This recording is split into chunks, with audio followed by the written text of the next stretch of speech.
محترم ناظرین، السلام علیکم۔ آج ہم تعبیر خواب کی سب سے مستند کتاب تعبیر الرؤیا میں سے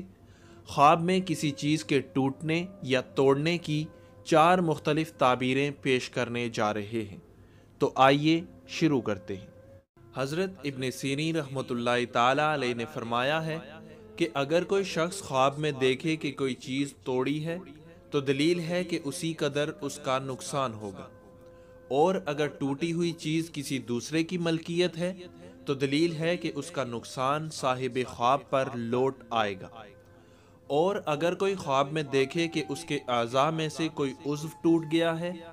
تو دلیل ہے کہ اس کے کسی عزیز کو جو اس عضو سے تعلق رکھتا ہے